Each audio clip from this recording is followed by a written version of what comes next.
This is WKYT This Morning. Good morning and welcome to you on this Monday before Christmas. I'm Rebecca Smith. And I'm Bill Bryant. Christmas week in the Commonwealth of Kentucky, and we are delighted you're along with us early today. Now at 6 a.m., she spent 30 years in prison. Today, a Kentucky killer could learn if she'll get parole. Also this morning, tragedy on the Las Vegas Strip. Details on a deadly crash that has left dozens of people hospitalized. Vigils planned to honor 4 people who lost their lives in a crash over the weekend. We've got details on that service. And we're going to be tracking rain into the area as we head through the rest of your day. Already showing quite a bit moving into the area right now. Look at some of the heavier stuff just outside of our area. Some of it, at least the leading nose of it. Now getting into Franklin County, we're going to have more of it. Several chances this week. We'll track all of it coming up. Okay, see you then. Thank you. Well, today, a woman convicted in a high-profile Lexington murder could learn if she'll be released from prison. The State Parole Board is going to be holding a closed session just a little bit later this morning to decide the fate of Karen Brown. Brown and Elizabeth Turpin were both convicted of killing Turpin's husband back in 1986. WKYT's Mark Barber is at our live desk this morning with more on how this decision is expected to unfold. Mark? Good morning, Bill. If the parole board grants parole to Karen Brown, she will be released from prison, but at this time, it's unclear when she could leave. Now, the board could also deny her request for parole like they did back in 2011. That's the last time she was up for parole, and the board decided then that the convicted killer did not deserve to be paroled. She's up for parole again, so once again, the future is in her hands and they will decide what happens next.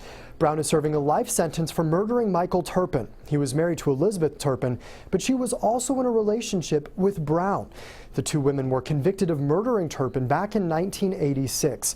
Brown held him down as he was stabbed to death. Brown told the parole board that she's reformed now and willing to pay back her debt to Turpin's family. His family wants Brown to do that from behind bars. Through tears, last week they begged the parole board to make her serve out her life sentence.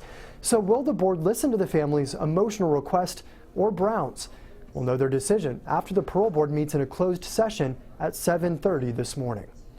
From the live desk, Mark Barber, WKYT. Mark, thank you. And again, we do anticipate that at some point today we'll have the answer from the parole board. Yeah. Well, today, family and friends of a Southern Kentucky family will come together for a somber occasion. 3 members of one family and their friend lost their lives in a crash in Clay County over the weekend. Among the dead, a pregnant woman and her 2-year-old son. And as relatives come together to honor them, the man accused of causing the crash is still in the hospital this morning. WKYT's Mike Byer is live at UK Hospital where that man is being treated with the latest. In what will be an emotional scene, loved ones will gather this evening in memory of 3 women, a toddler, and an unborn child who were killed in a car accident last week. A candlelight vigil will be held at 5 o'clock at Wolf & Sons Funeral Home in Leslie County. It's in memory of 63-year-old Judy Pennington Adams, 59-year-old Charlene Lowe Lewis, 23-year-old Tiffany Williams, 2-year-old son Kyson Pennington, and her unborn child. This after they were involved in a car accident Friday evening. State police say 40-year-old Jason Gibson was driving westbound on Hal Rogers Parkway in Clay County when he crossed the center line and hit the car head on. The 3 ladies and unborn child died at the scene, while the little boy was airlifted to UK Hospital where he died over the weekend. Gibson was also flown to UK where he's listed in fair condition. Troopers say drugs and alcohol are a factor in the crash. Now, family members are still finalizing funeral arrangements. In the meantime, a GoFundMe account has been set up. We have a link to that page at WKYT.com. Live in Lexington, Mike Byer, WKYT. Mike, thank you. 6:04 now on WKYT this morning, and police have found the body of a missing Northern Kentucky man. Chad Smith's family says he left his home in Fort Thomas on Monday with no coat, no wallet, phone, or car. His body was found Saturday night beside the Ohio River near Paul Brown Stadium in Cincinnati. Police think a woman took Smith in, fed him, and gave him clothes earlier this week. They have not yet released how the father of 3 died. Investigators are trying to figure out what led a female driver to run into dozens of pedestrians on a busy Sunday night along the Vegas Strip. It's killed at least 1 person and injured more than 36 others. Well, terrorism, for one, has been ruled out as a possible motive. Mauricio Marin is in Vegas with the latest on the developing story.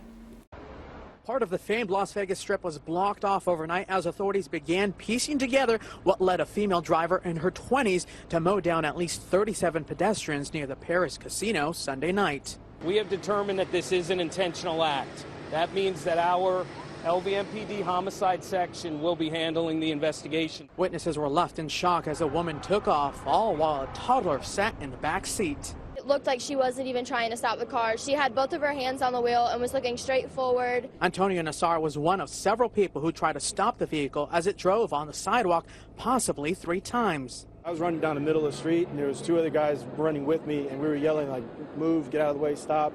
And then there was 3 guys that were trying to punch out the window. Authorities also plan to look through surveillance video in the area. They are also questioning the driver to see if alcohol or drugs played a factor. We have a drug recognition officers that would check to see if the driver of that vehicle was under the influence of drugs or alcohol, and we also would either take blood or breath in regards to see if they were intoxicated. Officials say several people remain hospitalized. The driver of the car along with the toddler were not hurt. Mauricio Marin, CBS News, Las Vegas, Nevada. And the driver is in police custody. Charges are expected to be filed this morning. Kentucky U.S. Senator Rand Paul says his campaign is still in it to win it. That's a quote in his bid for the presidency. Paul appeared on CNN's State of the Union over the weekend. He lashed out at the leaders in the Republican presidential field. Paul says it is deeply disturbing that Donald Trump is the front runner. He thinks media coverage has a lot to do with Trump's momentum. I think we have sort of American Idol type of polls right now where one candidate is getting an enormous amount of time on TV and people are saying, oh, yeah, I might vote for him. Well, these people don't get out and vote. Kentucky's senior senator has not said who he supports in the Republican presidential race, but Mitch McConnell is raising a concern about a controversial proposal made by Donald Trump. McConnell says that Trump's proposal to ban Muslims from entering the United States would go nowhere in the U.S. Senate. Well, Jordan Smith, of course, is this year's winner of The Voice, and he will be honored today in his hometown. Big doings down in Harlan County. They're hosting a parade to recognize Smith this afternoon. His powerful vocal performances led him to winning the latest season of The Voice. Today's parade starts at 2:30, and WKYT News will be there. We'll have the latest on the celebration starting on WKYT News at 4. Now, your zone-by-zone forecast with meteorologist Jim Caldwell. Here we go, off and running into what is going to be a very wet week leading up to Christmas. Rounds of rain and temperatures in the 60s. Our headlines, they have it all. It's a much milder week coming your way after coming off of a bit of a cooler weekend. Other than yesterday. Yesterday's actually pretty decent. Rounds of rain will roll in. And if you are dreaming of a white Christmas, that's all it is. It's only going to be a dream because we are talking about a much different picture as we move forward. We look ahead to Christmas Eve. Showers around 49 degrees. Then we go a little deeper into the forecast there. We get into Christmas Day for you. Some showers. Actually, the best chance to stay a little drier is on Christmas Day. But leading up to it, it is going to be a very, very soggy forecast period for you. So get ready for that as we move right on through with a white Christmas only being a dream. Rain out there this morning is on the move, moving through Frankfort and also into parts of Scott County, Owen County, and it continues to barrel right on in. You can see some of the heavier bands leading the way. Now getting into Lawrenceburg as well. We'll go a little tighter on this, matter of fact. Now Frankfort with some heavier showers, just a downright downpour coming through that area. Same thing for you folks there in Lawrenceburg, and it will be in Versailles here very soon, in Lexington as well.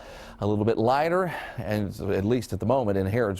But again, you'll have some heavier, steadier rain come your way very shortly as well. It's all part of an area of low pressure that will be tracking across the country, and several more that will follow it up that could likely lead to some very heavy rainfall in the next several days. Watch what happens. We get the rain in here through the day. Temperatures in the low to mid 50s. A solid bet for the afternoon and evening hours. Tomorrow morning, we're in the upper 40s, low mid 50s to start things up. So even warmer than we are out there now. Tuesday, we'll spike back in the 60s, and notice we get a little bit of a break, and then the rain will ramp back up again. That's going to be the case here all week long. You get a little break, and then more will come at you. So while it's not going to rain all day, every single day, we do have those chances for it to come fighting back.